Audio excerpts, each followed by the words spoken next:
मन ही मन को जानता, मन की मन से प्रीत, मन ही मनमानी करे, मन ही मन का मीत। मन झूमे मन बावरा, मन की अद्भुत रीत, मन के हारे हार है, मन के जीते जीत। सच बात है, जैसी जिसकी मति वैसी उसकी गति। हम वो सब कुछ कर सकते हैं जो हम करना चाहते हैं, यदि हमारा मन हमारे नियंत्रण में है। मन मनुष्य के शरीर का वो हिस्सा है जो दिखाई तो नहीं देता, पर होता बहुत शक्तिशाली है। भगवान श्री कृष्ण ने भी कहा है कि यदि मन तुम्हारा स्वामी है और तुम उसके अधीन हो, तो वो तुम्हें माया के बंधन में जकड़ कर रखेगा। और जब तुम मन पर काबू पालोगे और उसके स्वामी हो जाओगे, तो वही मन तुम्हें मोक्ष के द्वार तक ले जाएगा। पर मन को दास बनाना इतना आसान कहाँ है। मन तो बंदर की तरह उछलता है, कभी यहाँ तो कभी वहाँ। वो तो वही काम करता है जो उसे मना किया जाता है। एक धोबी था, उसके पास एक गधा था, एक बंदर और एक बकरी। वो रोज गधे पर कपड़े लादकर उसे घाट ले जाता और बंदर और बकरी को घर छोड़ जाता। जैसे ही धोबी बाहर निकलता, बंदर अपनी रस्सी खोलकर उछल कूद करता, सामान इधर उधर फेंकता, जो कुछ भी घर में खाने को रखा होता वो खा जाता। और धोबी के आने से पहले बकरी की रस्सी खोलकर खुद को अपनी रस्सी में बांध लेता। और जब धोबी घर आता तो घर की हालत देखकर मार बकरी को पड़ती, क्योंकि बकरी खुली मिलती। बस यही बंदर है हमारा मन और बकरी है हमारा शरीर। नियंत्रित हमारा मन नहीं होता और भुगतना हमारे शरीर को पड़ता है। अब सवाल ये उठता है कि ये बंदर यानी हमारा मन जो उछल कूद करता है, बकबक करता रहता है, इसे कैसे रोकें? कैसे रोकें उन विचारों को जो लगातार हमारे मन को भटकाते रहते हैं, जो लगातार हमारे मन में आते रहते हैं। हमारे मन में एक दिन में 60 से 80 हजार तक विचार आते हैं, और यदि हम गौर करेंगे तो इनमें से ज्यादातर विचार नकारात्मक और बेकार के होते हैं, लगभग 90% तक। इन्हें कैसे रोकें? क्या इन्हें रोका जा सकता है? अगर हम सामान्य स्तर पर बात करें तो विचारों को मन या मस्तिष्क में आने से हम रोक नहीं सकते, क्योंकि मन में विचारों का आना तो स्वाभाविक है। जैसे शरीर में खून दौड़ता है और बाकी क्रियाएं होती हैं, वैसे ही मन में विचार आते हैं। पर हाँ, हम विचारों को नियंत्रित जरूर कर सकते हैं, और विचार नियंत्रित होंगे तो मन अपने आप स्थिर हो जाएगा। और ये होता है अभ्यास से, विचारों के प्रति साक्षी भाव से। साक्षी भाव का अर्थ हमें विचारों को देखना होगा, मन को खुद से अलग करके विचारों को देखना होगा, मन से एक दूरी बनाकर। अब आप सोच रहे होंगे कि अपने मन से हम अपने आप को अलग कैसे कर सकते हैं? आखिर मन तो हम ही हैं। भगवान श्री कृष्ण ने गीता में कहा है कि हमारा शरीर एक रथ की तरह है और हमारी इंद्रियां उस रथ के घोड़े, और उस रथ का सारथी है हमारा मन, और उस रथ के स्वामी है हम यानी हमारी आत्मा। अर्थात हम और हमारा मन अलग अलग है। अपने मन से हम कभी भी दूरी बना सकते हैं और इसे नियंत्रित कर सकते हैं। इसे एक उदाहरण से समझते हैं कि जब हम एक हैवी ट्रैफिक जैम में फंस जाते हैं तो हमें चारों ओर गाड़ियां ही गाड़ियां दिखाई देती हैं। हमारे आगे या पीछे कितनी दूर तक जैम है या कितनी देर में क्लियर होगा, हम अंदाजा नहीं लगा पाते। पर यदि उसी वक्त हम कल्पना करें कि हम किसी ऊंची बिल्डिंग पर खड़े होकर उस ट्रैफिक जैम को देख रहे हैं, तो हमें साफ साफ अंदाजा हो जाता है उस परिस्थिति का।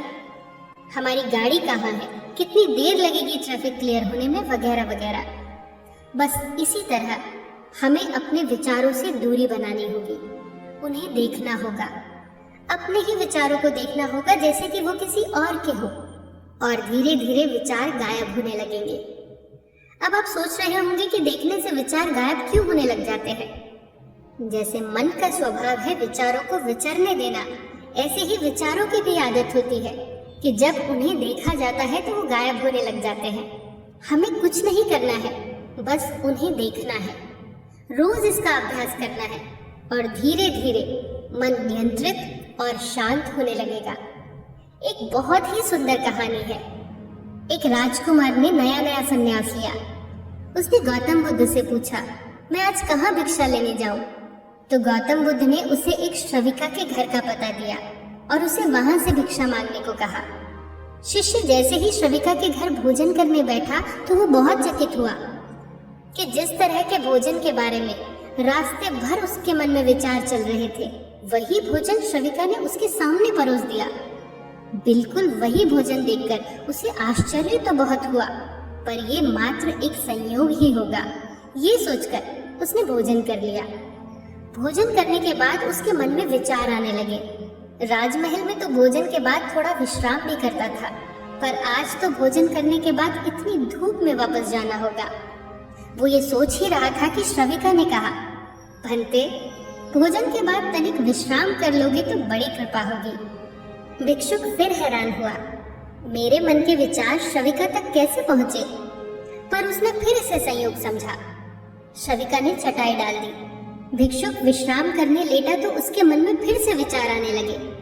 कल राजकुमार था, आज भिक्षुक हो। कल कोमल शैया थी, आज कठोर बिस्तर है। कल देखभाल के लिए आसपास सब थे, आज अकेला हूँ। श्रविका दरवाजे से लौट ही रही थी कि वापस फिर मुड़कर बोली, भंते, यही तो जीवन है। परिवर्तन जीवन का नियम है और हम इस दुनिया में अकेले ही आए हैं और यहाँ से अकेले ही जाएंगे। बाकी तो सब मोह माया है। अब तो भिक्षुक चौंक कर उठ गया। अब तो इसे संयोग मानना असंभव था। वो घबराया और वहां से तुरंत जाने की आज्ञा मांगी। वो भिक्षुक तेज कदमों से गौतम बुद्ध के पास पहुंचा और जाते ही कहा, तथागत, मैं वहां अब कभी नहीं जाऊंगा। बुद्ध ने पूछा, क्या हुआ? क्या भोजन ठीक नहीं था? क्या सम्मान में कमी थी? क्या श्रविका से कोई भूल हुई? नहीं तथागत, कोई भूल नहीं हुई। भोजन मेरी रुचि का था, सम्मान बहुत मिला। वो भंते कहकर मेरा आदर कर रही थी, पर कृपा करें मुझे वहां न भेजे। वो श्रविका तो विचार पढ़ लेती है। तथागत ने कहा, मैं जानता हूँ। ध्यान के प्रयोग से उसका मन शांत हो गया है। अब वो दूसरों के मन के भावों का अनुभव कर लेती है। इस पर शिष्य ने घबरा कर कहा, तथागत, तब तो उसने मेरे मन के सारे विचार पढ़ लिए होंगे। भोजन करते वक्त उसके सौंदर्य को देखकर मेरे मन में कुछ क्षण के लिए विकार भी उठे। उसने तो उन विकारों को भी पढ़ लिया होगा। मैं किस मुंह से उसके पास जाऊं? पर बुद्ध ने कहा, तुम्हें वहां भिक्षा लेने जाना ही होगा और तब तक जाना होगा जब तक तुम्हारा मन शांत नहीं हो जाता। ये तुम्हारी साधना का हिस्सा है। तुम बस एक काम करना, मन में जो भी विचार उठे, जो भी विकार उठे, उसे बस देखते हुए जाना।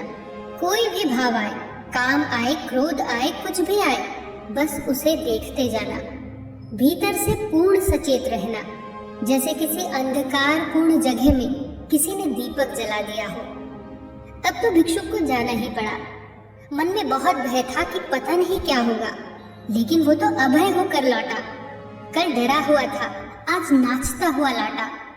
लौटते ही बुद्ध के चरणों में गिर गया और बोला, धन्य है आप तथागत। ये कैसे हुआ? आज जब मैं भीतर से सजग था तो मैंने पाया चारों तरफ सन्नाटा है। जब मैं श्रविका के घर की सीढ़ियां चढ़ रहा था तो मुझे अपने भीतर श्वास भी मालूम पड़ रही थी, हृदय की धड़कन भी सुनाई दे रही थी। मैं सजग होकर साक्षी भाव से अपने विचारों को देख रहा था।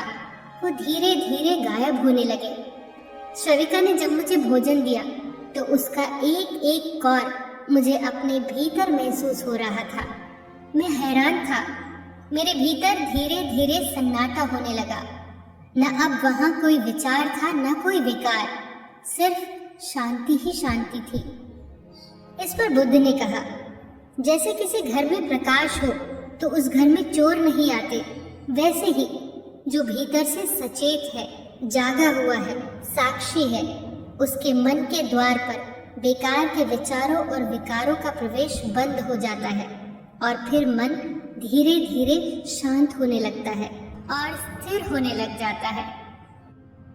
फिर मिलेंगे दोस्तों अगली वीडियो के साथ। तब तक के लिए अपना ख्याल रखिए और हमेशा मुस्कुराते रहिए।